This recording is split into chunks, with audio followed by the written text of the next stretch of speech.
2024년 7월 29일 이사야서 66장 1절부터 24절까지의 말씀을 가지고 함께 묵상과 기도 그리고 나눔의 시간을 갖겠습니다.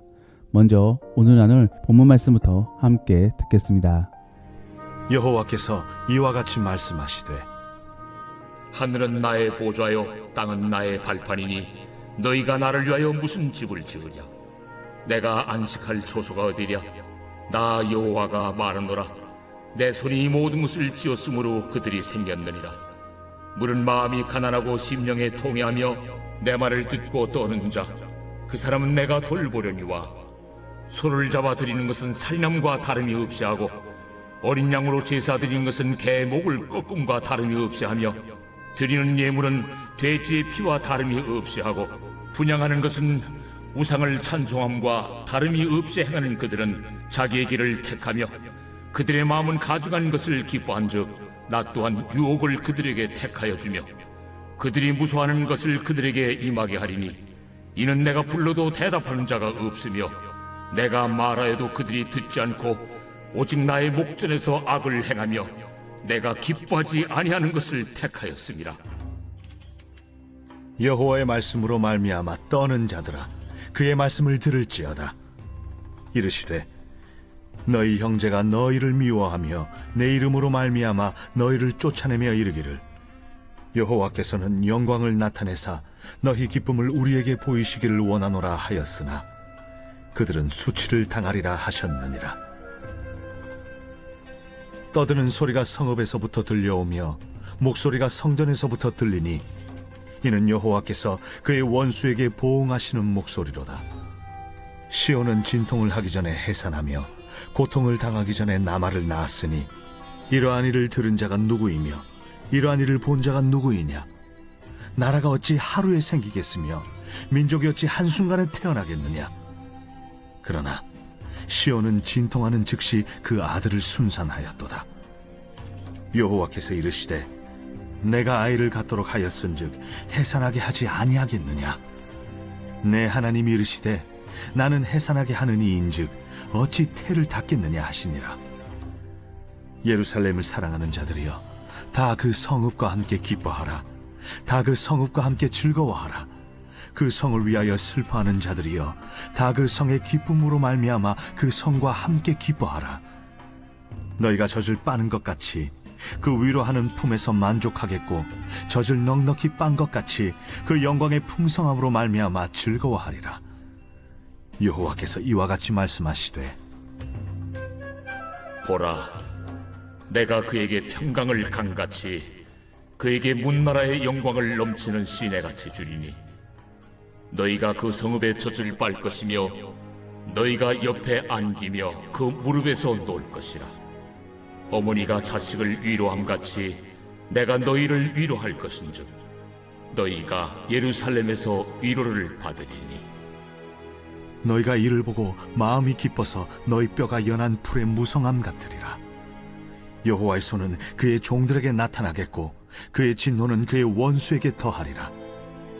보라, 여호와께서 불에 둘러싸여 강림하시리니 그의 수레들은 회오리 바람 같으리로다. 그가 혁혁한 위세로 노여움을 나타내시며 맹렬한 화염으로 책망하실 것이라.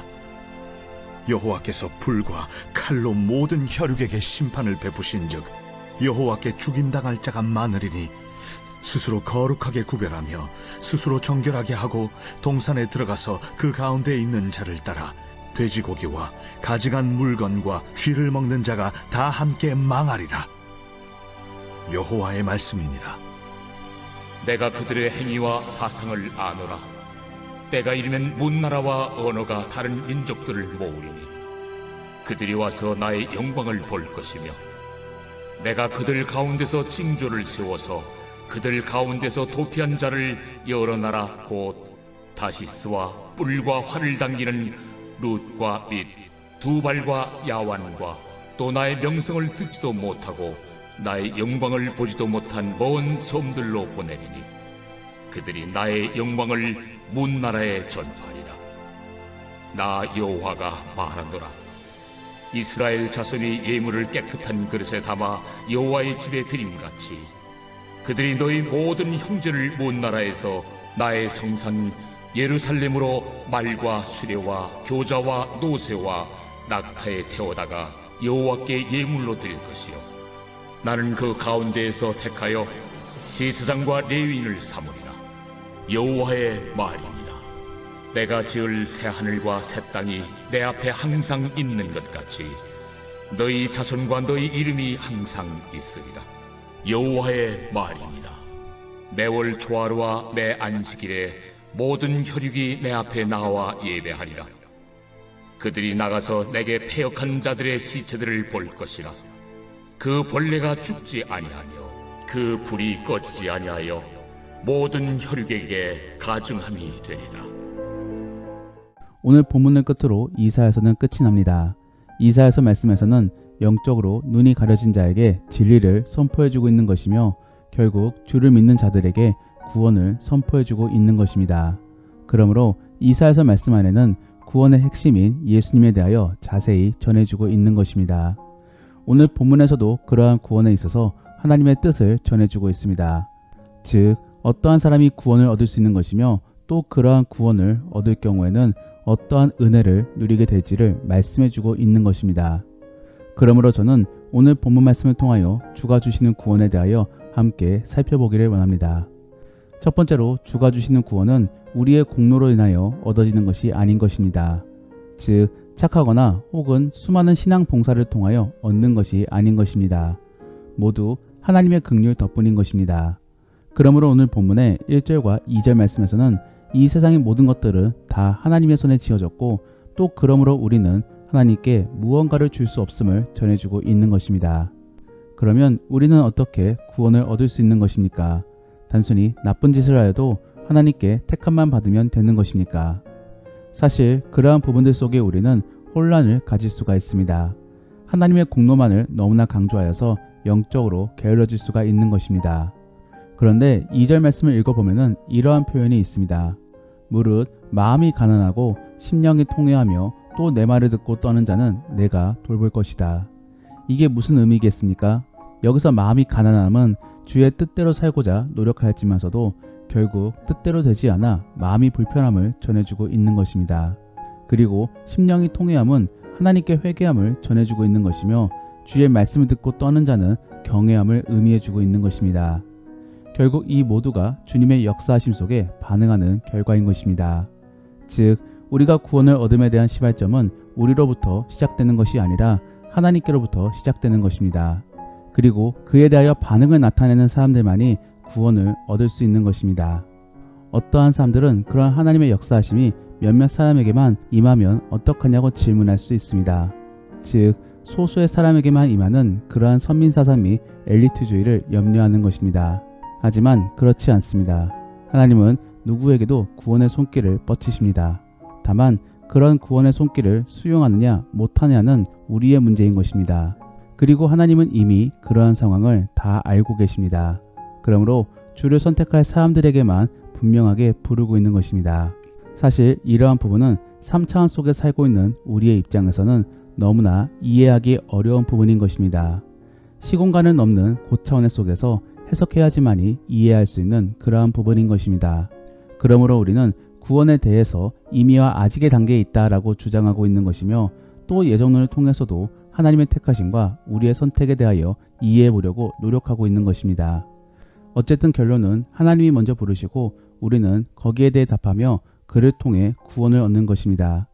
그리고 그렇기 때문에 우리는 구원에 대하여 하나님께 감사해야 되는 것이고 또 구원을 받았다라고 해서 단순히 방심해서는 안 되는 것입니다. 계속적으로 구원받음에 따라 변화돼야 되는 것입니다. 그리고 그러한 부분이 바로 2절 말씀의 모습인 것입니다. 이러한 부분들을 바르게 이해함으로 변화에 대한 고삐를 놓치지 않기를 바랍니다. 두 번째로 주가 주시는 구원은 회복에 초점을 맞추고 있습니다.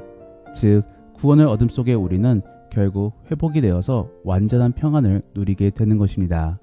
그러면 구원을 얻기 전에 우리는 어떠한 상태이겠습니까? 회복 전이니 분명히 고통이 있을 것입니다. 그러므로 우리가 사실 예수님을 믿게 된 이유는 고통 속에서 벗어나기 위함인 것입니다. 그렇기 때문에 누구나 어려운 시절이 있는 것입니다. 오늘 본문의 7절 말씀을 읽어보면 시온을 여인으로 비유하고 있습니다. 그런데 이사야서 1장 말씀을 떠올려 보면은 시온을 죄가 가득한 소돔과 고모라로서 표현하고 있습니다. 그리고 마감으로 결국에 주변 사람들에게 손가락질을 당하게 될 것으로 표현되어지고 있는 것입니다. 그런데 오늘 본문에서는 역전되어 버렸습니다. 이제는 선망의 대상이 되어버린 것입니다. 그러므로 8절 말씀에서는 이러한 일들을 보거나 들은 자가 없다라고 놀라고 있는 것입니다. 시온이 어떻게 이렇게 바뀌었습니까? 9절 말씀에 하나님이 하셨다라고 전해주고 있습니다. 그리고 13절 말씀에 어머니가 자식을 위로함과 같이 너희를 돌볼 것이다 라고 전해주고 있는 것입니다. 즉 하나님께서 그들을 놓지 않으시고 계속 붙들어 주심으로 결국 선망의 대상까지도 올려주게 되는 것입니다. 저는 이 말씀들을 읽어보면서 희망과 기대를 갖습니다. 사실 우리 그리스도인들은 어려움으로 인하여 하나님을 찾습니다. 그리고 구원을 통해 잠시 회복을 얻지만서도 또다시 훈련을 통해 어려움을 갖게 됩니다. 아마도 대부분의 모든 그리스도인들이 다 이러한 단계 속에서 인내하고 있을 것입니다. 그런데 그러한 우리에게 하나님께서는 어떠한 약속을 전해주고 계십니까? 바로 회복과 위로입니다. 그리고 그로 말미암은 기대인 것입니다. 오늘날에 우리가 받고 누려야 될 구원은 완전한 회복이 아닌 것입니다. 그러한 회복은 영화 속에서 그리고 저 천국 속에서 누려야 될 것입니다. 그 전까지는 성장을 위하여 계속적으로 어려움을 겪게 되는 것입니다. 그리고 그러한 어려움 속에 결국에 또 회복을 겪으며 믿음이 성장하게 되는 것입니다. 우리는 이러한 과정들을 겪으면서 최종적인 구원인 안식과 천국을 얻게 되는 것입니다. 우리는 이러한 부분들을 기대함으로 오늘 하루를 인내해야 되는 것입니다. 그러면 지금 이 순간 속에 누려야 될 구원은 무엇입니까? 바로 경건 생활을 통해 하나님의 함께 하심을 느껴야 되는 것입니다. 그래야 우리는 주님이 이끌어 주실 선한 방향과 안식을 기대할 수 있는 것입니다. 그리고 그를 통하여 인내와 힘을 얻을 수 있는 것입니다. 정말로 그러한 경건 생활을 통하여 하나님의 역사하심을 경험함으로 오늘 하루를 이겨낼 수 있기를 바랍니다. 마지막으로 주가 주시는 구원은 거룩 및 변화입니다. 즉 거룩한 백성으로 변화되어서 저 천국에 올라가야 되는 것입니다. 사실 생각해보면 이 땅에 사는 것 자체가 재앙입니다. 이 땅 안에는 병마와 함께 죄에 대한 유혹 그리고 사람과 상황에 대한 스트레스가 가득합니다. 그리고 그를 통하여 우리는 고통을 얻게 되는 것입니다. 사실 그렇기 때문에 죽는 것이 어쩌면 더 큰 축복일 수도 있습니다. 하지만 그렇다고 해서 우리는 자살해서는 안 되는 것입니다. 왜냐하면 아직은 천국에 들어갈 준비가 끝나지 않았기 때문인 것입니다. 우리가 죽을 때는 성화가 완전히 마쳤을 때입니다. 즉 하나님께서 보시기에 우리가 더 이상 이 땅 안에서 할 것이 없어야지만이 천국으로 불림받게 되는 것입니다. 그 전까지 우리는 계속적으로 성화가 되어져야 되는 것입니다. 그러므로 함부로 자살을 하게 되면은 우리는 천국의 준비를 멈춘 것이기 때문에 어쩌면 애초부터 천국의 준비를 안 했다라고도 볼 수 있는 것입니다. 그렇기 때문에 주의 백성들은 결코 감정적인 자살을 하지 않는 것입니다. 도리어 믿음을 붙들며 버티는 것이지요. 오늘 본문의 21절 말씀을 읽어보면은 너희를 제사장과 레위인으로 삼는다라고 전해주고 있습니다. 이게 무슨 말이겠습니까? 하나님을 닮아 거룩해져야 되는 것입니다. 사실 우리 그리스도인들은 예수님을 닮는 자들입니다. 그러므로 계속적으로 예수님의 말씀과 행동을 떠올리며 지금의 상황을 적용해 봐야 되는 것입니다. 결국 그렇다라고 한다면은 우리는 예수님을 닮아서 거룩해져야 되는 것입니다. 그러면 예수님은 어떠한 말씀과 행동을 하셨습니까? 하나님을 믿으며 내 이웃을 사랑하셨습니다. 결국 우리도 그러한 모습을 나타내야 되는 것입니다. 사랑하는 성도 여러분, 십계명을 생각해 보면은 결국 하나님을 믿으며 내 이웃을 사랑하라 라고 전해주고 있습니다. 그리고 예수님이 주신 새 계명도 마찬가지입니다. 우리는 이러한 부분들을 통하여 어떻게 거룩을 나타내고 변화되어야 되는지를 알 수 있는 것입니다. 그러한 모습을 통해 결국 주님이 주실 평안을 기대해 보시기를 바랍니다.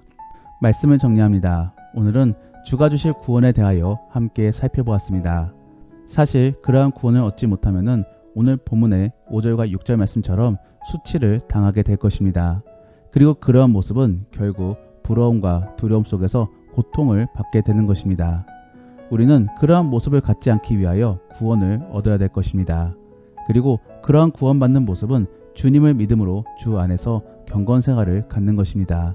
그러면 하나님께서는 반드시 우리에게 구원을 주실 것입니다. 그러면 주가 주시는 구원은 어떠한 것입니까? 먼저는 은혜로서 주시는 것입니다. 그렇기 때문에 우리에게 먼저는 감동을 주시고 부르심으로 우리가 주님께로 나아갈 수 있게끔 도와주시는 것입니다. 그러므로 우리는 그러한 구원 및 경건 생활에 대하여 하나님께 감사할 수 있어야 되는 것입니다. 두 번째로 주가 주시는 구원은 회복입니다. 지금의 우리는 훈련 과정 속에 있기 때문에 분명히 어려움이 있을 수 있습니다. 하지만 결국 하나님께서는 주님의 때에 우리를 회복시켜 주실 것입니다. 그래서 주변 사람들이 우리를 부러워할 수 있게끔 만들어 주실 것입니다. 그러한 주의 역사를 기대하며 묵묵히 경건 생활을 가질 수 있기를 바랍니다. 마지막으로 주가 주시는 구원은 변화입니다. 우리는 거룩해져야 되는 것입니다. 왜냐하면 그래야 우리는 천국 백성이 될 수 있기 때문입니다. 하나님은 훈련을 통하여 우리를 변화시켜 주십니다. 그리고 그러하면서 우리는 천천히 하나님을 사랑하고 내 이웃을 사랑하게 될 것입니다. 그러한 거룩의 부담감을 받아들이며 묵묵히 거룩의 길을 걸어갈 수 있기를 바랍니다. 그래서 최종적으로는 주가 주시는 평안을 누릴 수 있기를 바랍니다. 기도하겠습니다. 우리가 오늘 말씀을 통해 실천해보기 원하는 생활 숙제는 경건 생활을 작정해 보시기를 바랍니다. 그래서 매일 혹은 한 달간 어떠한 경건 생활을 감당할 것인지를 계획해 보시기를 바랍니다. 더불어 오늘 들은 말씀을 가지고 믿음의 나눔이나 가정 예배를 드릴 때 나누어 보기 원하는 것은 구원에 대하여 정리해 보시기를 바랍니다. 구원을 얻음으로 우리는 어떻게 되는 것이고 또 현재는 어떻게 변화되어야 될 것인지를 한번 나누어 보시기를 바랍니다. 우리가 오늘 말씀을 통해 함께 기도하기 원하는 것은 하나님, 우리가 구원받은 자로서 온전히 변화될 수 있게 도와주옵소서. 그래서 의식적으로나 가식적으로 행동하지 않게 도와주시고 진실하게 변화될 수 있는 우리가 될 수 있게 도와달라고 기도하겠습니다. 그리고 회복되어지기를 원합니다. 세상 살면서 여러모로 많은 어려움들이 있는데 영육간의 회복을 통하여 완전한 구원을 소망할 수 있는 우리가 될 수 있게 도와달라고 함께 기도하겠습니다. 그러면 이제 주님과 함께 깊은 나눔의 시간을 갖겠습니다. 주 안에서 치열하게 교제하시고 오늘 하루도 주 안에서 승리하시기를 바랍니다. 기도하겠습니다.